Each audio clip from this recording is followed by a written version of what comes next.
Hello student, BSc part second में अपन पढ़ रहे थे unit first chemistry of first transition metal element. तो उसके अंदर जो अपना जो टॉपिक था इस यूनिट का लास्ट टॉपिक है संक्रमण तत्वों के द्विअंगी यौगिक और उनके जो संकुल है वो किस तरीके से द्विअंगी यौगिक बनाते हैं, या यूँ कह सकते हैं कि किस किस एलिमेंट्स के साथ में वो यौगिक बनाते हैं इस तरीके के। तो केमिस्ट्री ऑफ जो यूनिट है अपनी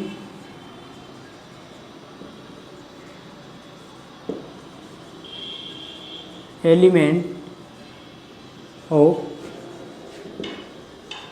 फर्स्ट ट्रांजिशन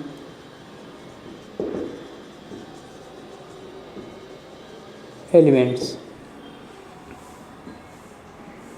इसमें जो अपना टॉपिक है वो आज फाइनल टॉपिक है, इसका लास्ट टॉपिक। इसके बाद ये यूनिट पूरी हो जाएगी। संक्रमण तत्वों के द्विअंगी यौगिक एवं संकुल। संक्रमण तत्वों के द्विअंगी यौगिक एवं संकुल। जो ट्रांजिशन मेटल एलिमेंट है उसके बाइनरी जो कंपाउंड है और जो कॉम्प्लेक्स है वो किस तरीके से बनते हैं, किसके साथ बनते हैं, इसके बारे में चर्चा करेंगे। तो जो प्रथम संक्रमण श्रेणी के तत्व है वो हेलोजन और ऑक्सीजन के साथ मिलकर द्विअंगी ऑक्साइड बनाते हैं, या यूँ कह सकते हैं कि ऑक्साइड के साथ साथ में हेलाइड का निर्माण करते हैं। ये हेलाइड जो होते हैं ये ऑक्साइड और पर्याप्त मतलब कि हेलाइड और ऑक्साइड जो होते हैं वो पर्याप्त स्टेबल होते हैं। इनके स्थायी होने के क्या क्या गुण हैं, या यूँ कह सकते हैं कि इनसे प्राप्त यौगिक के हेलाइड और ऑक्साइड जो स्टेबल होते हैं उसके क्या क्या रीजन हो सकते हैं।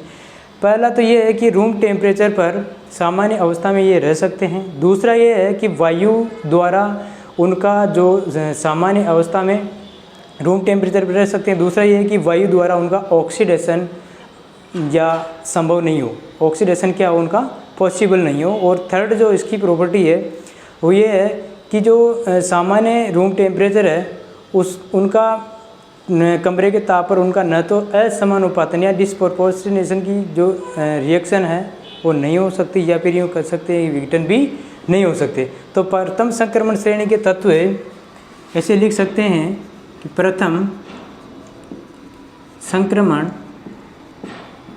श्रेणी के तत्व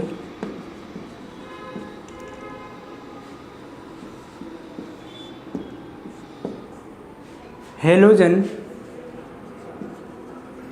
एंड ऑक्सीजन के साथ मिलकर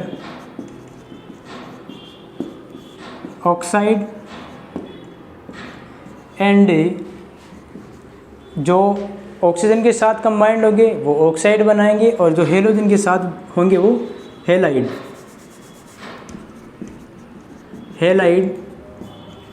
का निर्माण करते हैं।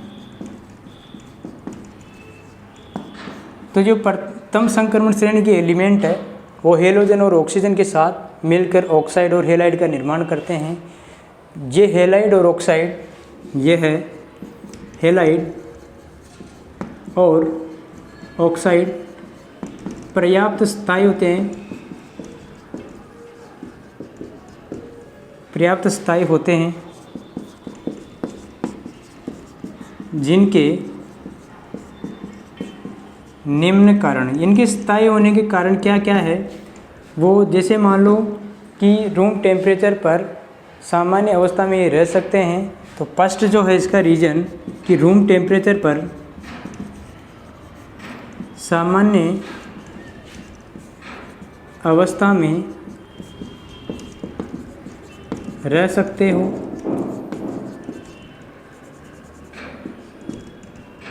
दूसरा जो इनका रीजन है वो यह है कि वायु द्वारा उनका ऑक्सीडेशन संभव ना हो। तो एयर द्वारा उनका ऑक्सीडेशन संभव न हो। और जो थर्ड क्या है कि जो कमरे का तापमान है उनका कमरे के ताप पर रूम टेम्परेचर पर उनका न तो असमानुपातन हो, उनका न तो असमानुपातन होता हो, असमानुपातन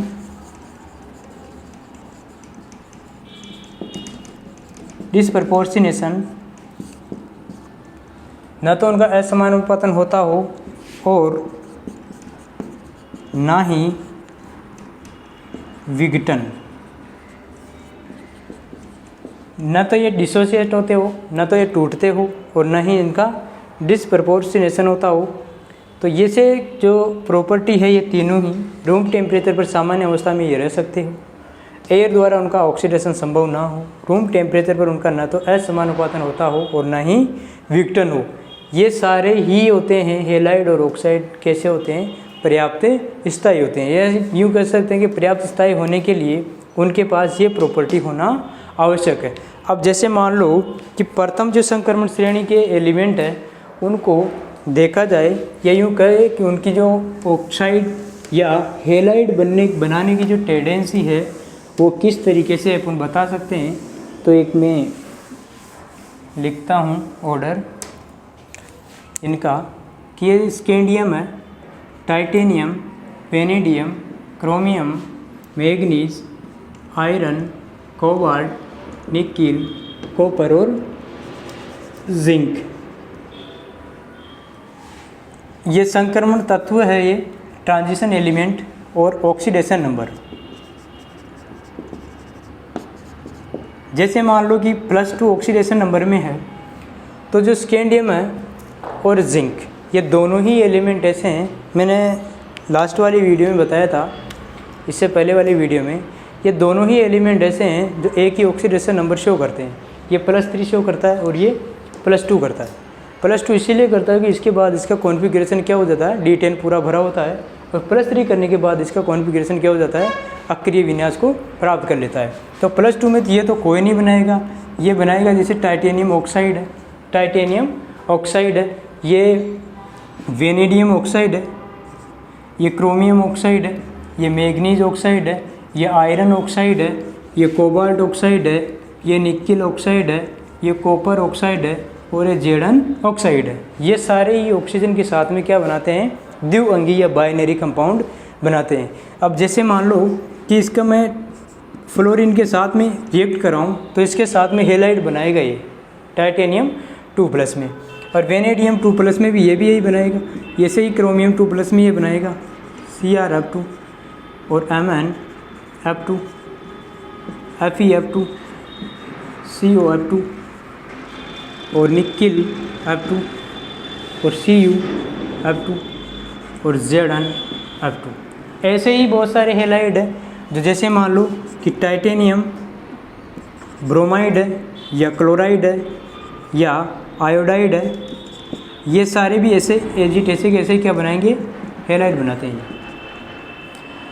अब जो थर्ड ऑक्सीडेशन नंबर है उसके अंदर स्कैंडियम जो होता है वो भी ऑक्साइड बनाता है।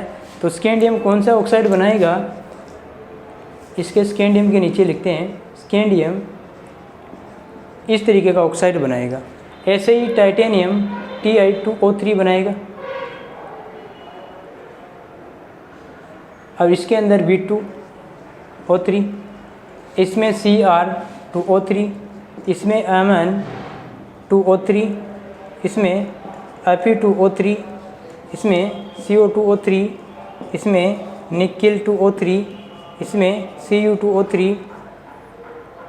या यूँ कह सकते हैं कि ये जो +3 वाले कॉम्प्लेक्स कंपाउंड जो होता है वो ये निकिल और जो ये अपने आयरन है ये बनाते हैं, ये कोबाल्ट तक बनाते हैं। ये कोबाल्ट के बाद में जो कॉपर है, कोबाल्ट के बाद ये निकिल है, ये नहीं बनाते इस तरीके के ऑक्साइड।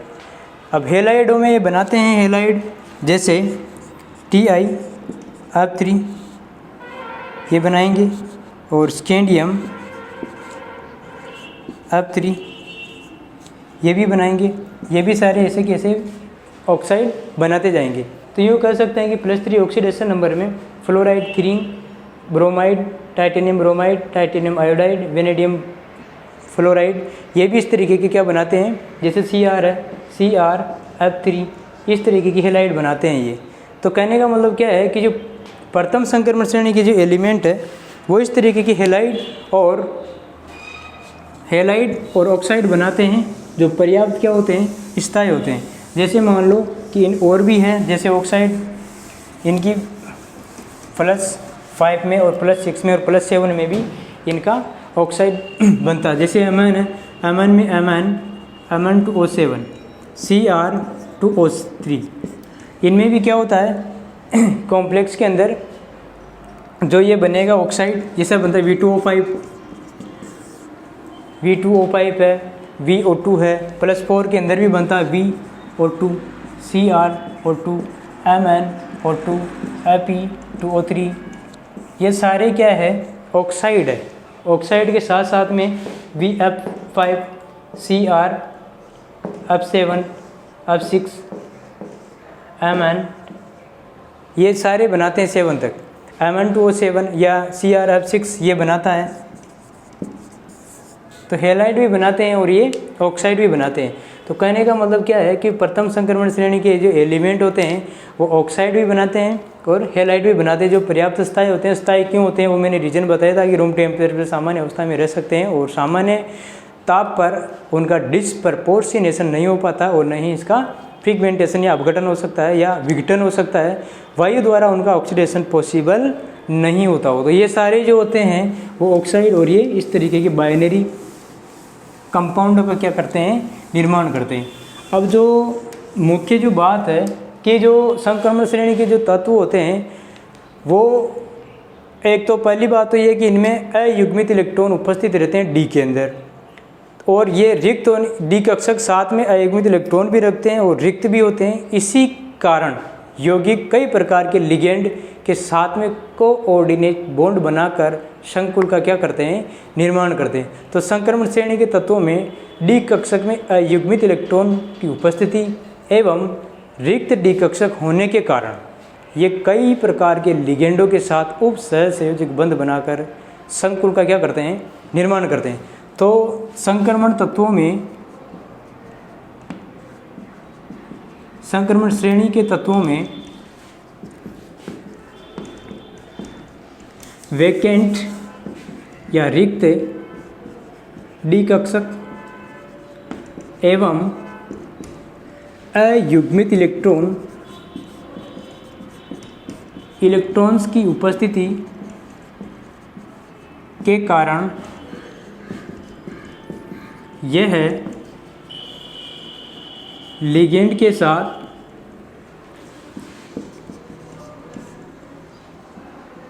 साथ उप सहसंयोजक बंध बनाकर संकुल का निर्माण करते हैं, संकुल का निर्माण करते हैं। The formation of complex. संक्रमण तत्वों में रिक्त डी कक्षक की उपलब्धता और अयुग्मित इलेक्ट्रॉनों के कारण ये कई प्रकार के संकुल यौगिक बनाते हैं, और संकुल यौगिकों के अंदर लिगेंड और मेटल के बीच में कौन सा बॉन्ड होता है, उप सहसंयोजक बंध होता है। अब दूसरी बात क्या है कि प्रथम संक्रमण श्रेणी के तत्वों में कोबाल्ट एक ऐसा एलिमेंट है या ट्रांजिशन एलिमेंट है जिसके कार्बन के बाद सर्वाधिक यौगिक ज्ञात है। तो नोट डाउन में लिखेंगे कि कोबाल्ट एक ऐसा संक्रमण तत्व है जो कार्बन के बाद सर्वाधिक यौगिक बनाता है। कोबाल्ट एक ऐसा एलिमेंट है, ट्रांजिशन एलिमेंट है, जो कार्बन के बाद सर्वाधिक क्या करता है, यौगिक का निर्माण करता है। अब क्या कारण है कि जो संक्रमण श्रेणी की जो एलिमेंट है वो ही केवल और केवल कॉम्प्लेक्स बनाते हैं। एस और पी ब्लॉक के जो एलिमेंट है वो कॉम्प्लेक्स का फॉर्मेशन क्यों नहीं करते हैं, इसके पीछे क्या रीज़न है वो मैं बताता हूँ। कि जैसे मान लो कि क्या क्या कारण है, कारण बताने हैं कि एस व पी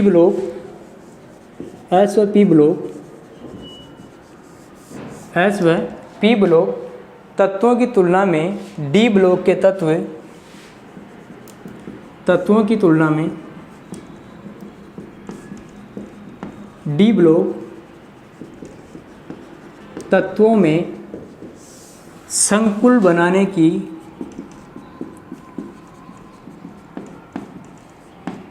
प्रबल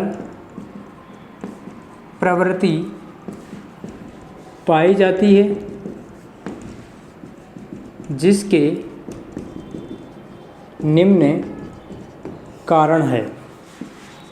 अब देखो, जो एस ब्लॉक के एलिमेंट है और पी ब्लॉक के एलिमेंट है, उनमें क्या है कि जो ट्रांजिशन एलिमेंट है उनकी तुलना में कॉम्प्लेक्स बनाने की टेंडेंसी कम होती है, या यूँ कह सकते हैं कि पी ब्लॉक या डी ब्लॉक के एलिमेंट जो होते हैं वो संकुल यौगिक अधिक बनाते हैं। उनका क्या कारण है, या यूँ कह सकते हैं कि किस कारणों की वजह से ये संकुल यौगिकों का निर्माण करते हैं।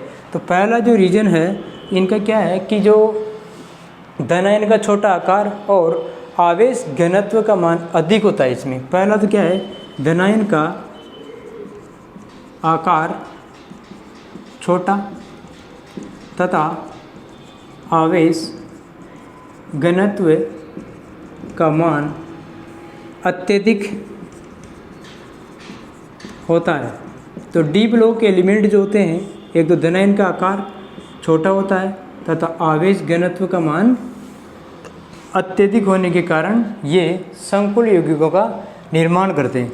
सेकंड क्या है कि जो इनके पास निम्न ऊर्जा के रिक्त डी कक्षक उपलब्ध रहते हैं होने के कारण लिगेंड के साथ उप सहसंयोजक बंधे और बनाकर संकुल का निर्माण कर सकते हैं। तो इनके पास रिक्त डी कक्षकों की उपलब्धता तथा रिक्त डी कक्षकों की उपलब्धता तथा लिगेंड के साथ आसानी से उप सहसंयोजक बंध बनाकर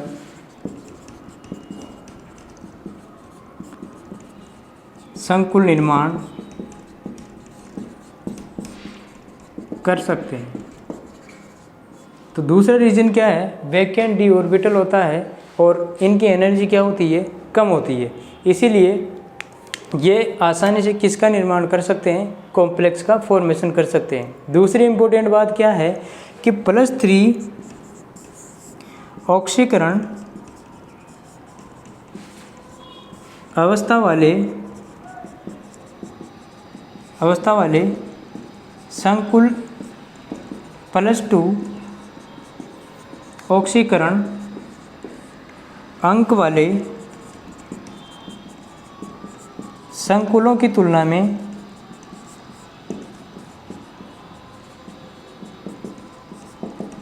अधिक स्थायी होते हैं।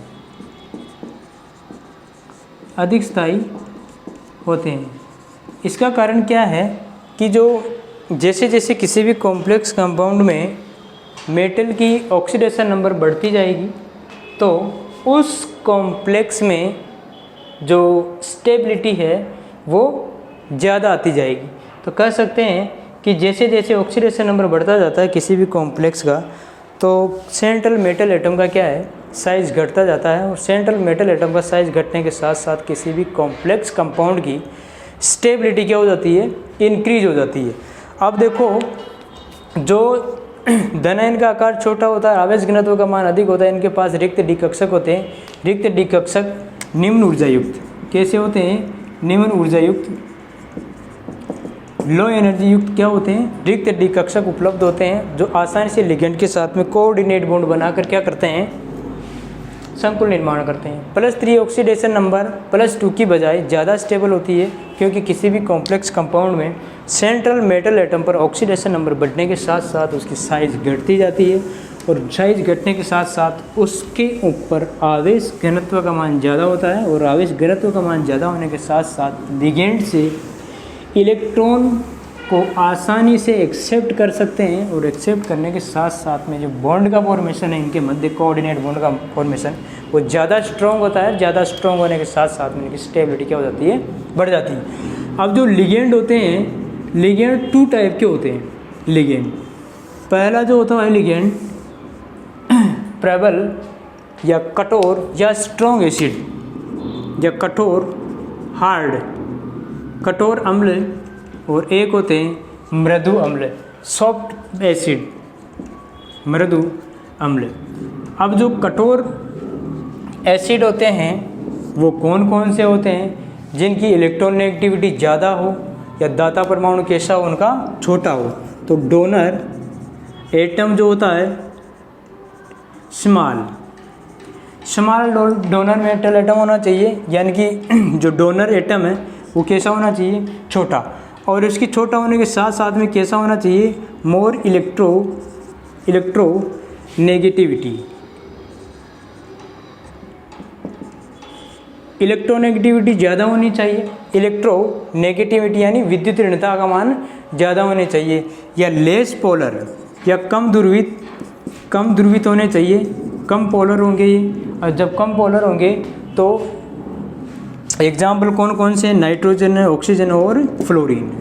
अब इसमें क्या है कि डोनर एटम का जो होगा वो दाता परमाणु कैसा होगा, बड़ा होगा, बड़ा दाता परमाणु। और जब दाता परमाणु बड़ा होगा तो इनकी इलेक्ट्रोनेगेटिविटी क्या है, कम होगी, अधिक ध्रुवित होंगे ये, मोर पोलर। और इनका जो इलेक्ट्रोनेगेटिविटी है, En का मान क्या होता है, कम होता है। En का मान कम होने के साथ साथ जैसे एग्जाम्पल की बात करें, जैसे सल्फर है, आयोडीन है, ये सारे क्या है, सॉफ्ट एसिड है। जैसे अब इनके साथ में जो हार्ड एसिड है, इनके साथ में जैसे कौन कौन से मेटल है जो बॉन्ड बना सकते हैं, स्केडियम है, टाइटेनियम, वेनेडियम, क्रोमियम, मैग्नीज। ये इसके साथ में कॉम्प्लेक्स बनाने की प्रबल टेंडेंसी रखते हैं। इन्हें श्रेणी ए के प्राप्तकर्ता कहते हैं। इन्हें क्या कहते हैं, श्रेणी ए के प्राप्तकर्ता, श्रेणी ए के प्राप्तकर्ता कहते हैं। और इसके साथ जैसे मान लो आयरन है, कोबाल्ट है, आयरन है, कोबाल्ट है, निकिल है, कॉपर है और जिंक है, ये सारे जो एलिमेंट होते हैं, ट्रांजिशन एलिमेंट, ये इसके साथ में कॉम्प्लेक्स बनाने की टेंडेंसी रखते हैं। इन्हें ए और बी या यूँ कर सकते हैं, ये ए के साथ भी बना सकते हैं और ये बी के साथ में भी कॉम्प्लेक्स से बना सकते हैं। तो इसको ए बी प्राप्तकर्ता कहते हैं, इस श्रेणी को ए बी प्राप्तकर्ता कहते हैं इन्हें। तो इस जो चैप्टर है, इस चैप्टर का ये लास्ट टॉपिक है इस यूनिट के बाद में। इसे जो ये यूनिट है, यूनिट फर्स्ट का A part completely according to syllabus to the point complete हो चुका है। यहाँ तक किसी भी महानुभव की कोई समस्या है तो आप उन्हें कमेंट्स के माध्यम से या कॉल करके कैसे भी करके आप बता सकते हैं कि यहाँ कुछ ना कुछ प्रॉब्लम है। वीडियो को ज़्यादा से ज़्यादा देखा करो, शेयर और सब्सक्राइब और लाइक भी किया करो। और कोई समस्या है तो आप इस पर कमेंट या फिर कॉल के माध्यम से आप पूछ सकते हैं। Thank you so much, have a nice day.